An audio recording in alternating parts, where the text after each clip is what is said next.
In addition to being a major psychological issue, narcissism, in my opinion, is a big spiritual problem as well. The narcissist stays disconnected from their true and authentic self for decades, creating a void for evil, a space that is taken over by dark energy, which then influences their behavior and their overall personality. When I say dark energy, I am specifically referring to evil spirits, demonic entities. Some of you may not believe in any of that, which is also fine.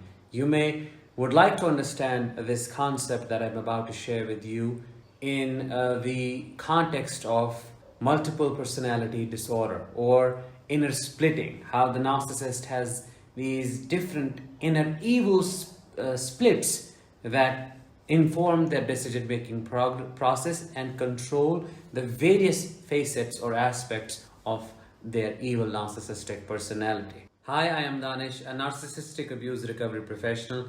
Today we are going to talk about rather a fascinating and intriguing topic: 5 demonic spirits behind narcissism. I know that is quite controversial to talk about because many people would not like or do not like to understand narcissism in that context. Nevertheless, we are going to dive in deep and understand narcissism from a different perspective and try to see what other possibilities could arise from looking at it through the lens of spirituality. Let's begin, and before we do so, please make sure to subscribe if you haven't already, because your subscription helps spread awareness about narcissistic abuse. If you want to do a little bit research on narcissism and its relationship with demons, evil, and the devil himself, the first thing that might come up would be Jezebel's spirit. This is the spirit that is the highest ranking and the most clever demon in the devil's army. This kind of spirit is associated with manipulation, leading people astray, control, being egoistic, being a rebel. And quite surprisingly, you see a parallel of all of that in the narcissist's personality, which makes sense, and that's why many people believe that the narcissist is possessed by this kind of a spirit, which is not to say that it's the spirit that is leading the narcissist to do what they do. It's just that they make it worse.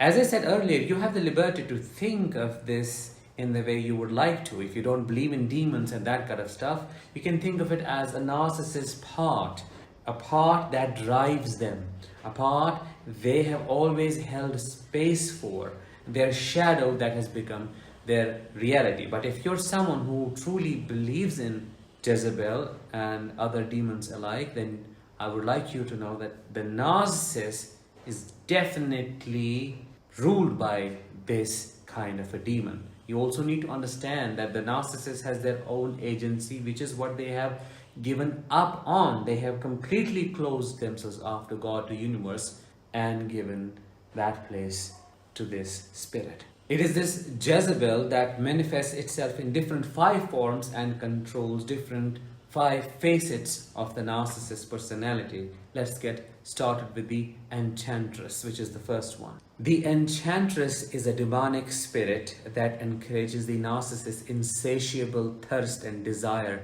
for ultimate power and strength, which they could gain through exploitative means. In fact, this spirit makes it seem like being exploitative is being intelligent. Whenever a narcissist deceives someone, whenever they lie, whenever they cheat and betray, they feel good about themselves. And that feeling is accentuated by this demonic spirit, which keeps lying to them, whispering to them that this makes you feel so good about yourself, do it more, this is amazing, go more for it. Yet the narcissist's own desire is the root cause which allows the spirit to get even stronger.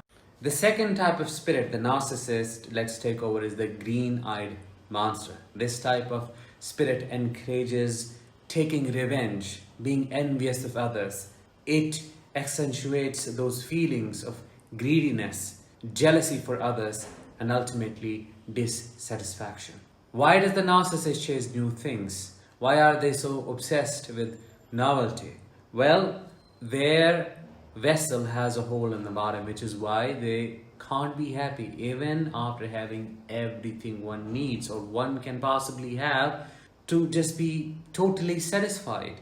So their own feelings of dissatisfaction are weaponized by this green-eyed monster who encourages being envious and suppresses their conscience, just keeps it buried under the layers of justifications and the lies the narcissist tells to him or herself.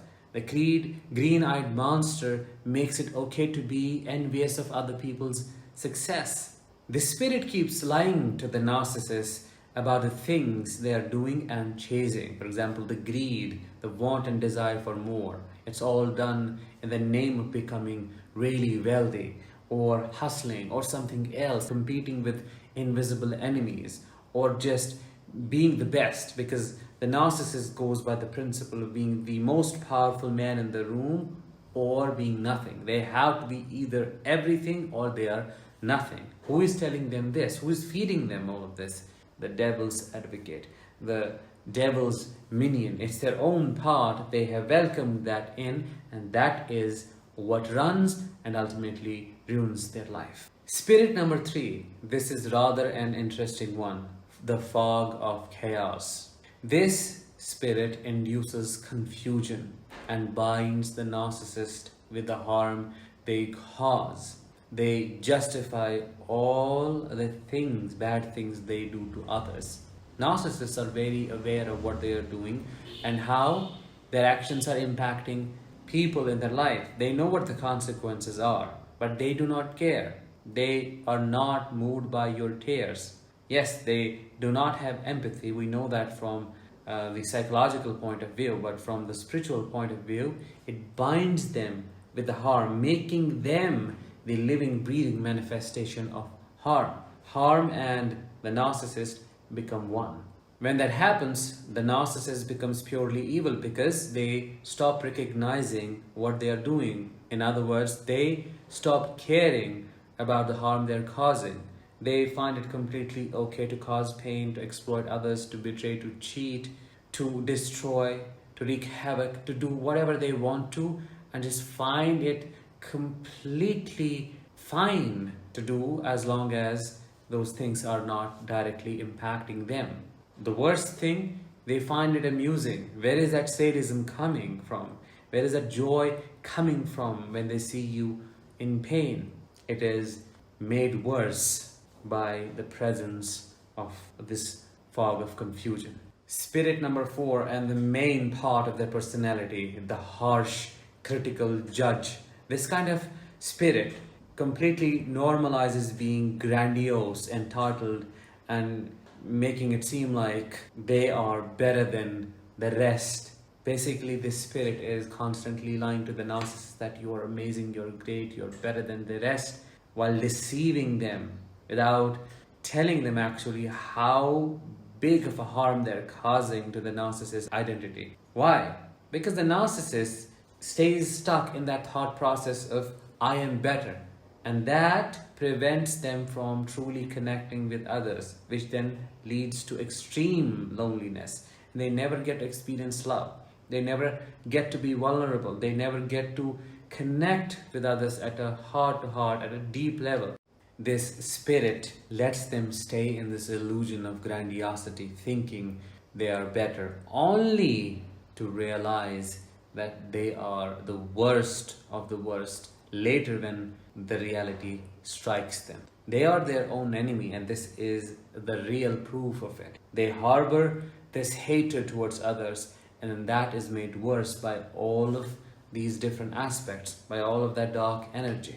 Before I cover the last and the fifth one, I am curious to know your opinion. What do you think about this? Have you seen any of these aspects, or have you felt any presence of dark energy or any kind of evil entity associated with the narcissist? If yes, let me know what your experiences have been in the comments and help other survivors feel less alone and less crazy in their journey of healing and recovery. Number 5 and the last one, the silver-tongued spirit. Have you ever wondered how a narcissist pretends to be so normal? How can they fake normalcy when they are the most abnormal person you could ever come across? How can they deceive and manipulate professionals? I'm talking about judges, policemen, therapists, doctors, psychiatrists. How can they make it seem like it's your problem, you are the problem, and they have no power to play in it? How can how can they make everybody believe them and not you? Well, it is the spirit, the silver-tongued serpent, that enables all of that, that gives them the power to cast an illusion and penetrate people's minds and just put them in this trance of lies and deceit. It's not just what they say, it's how they penetrate your energy field as well and influence your vibrations, influence your subconscious mind. Your intuition tells you there's something wrong. Why? Because it feels the presence of all of this dark stuff the narcissist tries to hide, yet your soul screens that, filters that, and catches it, knows that there is something going on. For these reasons, many people believe and think that a narcissist acts like a Trojan horse for these demonic spirits. Many say a narcissist is nothing but demon incarnated, manifested in human form, demon in flesh. That is what they are also called. What do you think about that? Let me know in the comments as well. When it comes to me, I agree with a lot of that. And I firmly believe that these people carry a lot of dark, evil energy with themselves, because I've had personal experiences, especially with my grandfather. That's a story to share with you some other time, but yes, there is a lot they carry with themselves. With that, let's bring this episode to an end. I hope you found it different than other things I share with you, and I hope you found it insightful. If you did, let me know in the comments and share this with others. I'll talk with you in the next one. Until then, as always, let the healing begin and continue.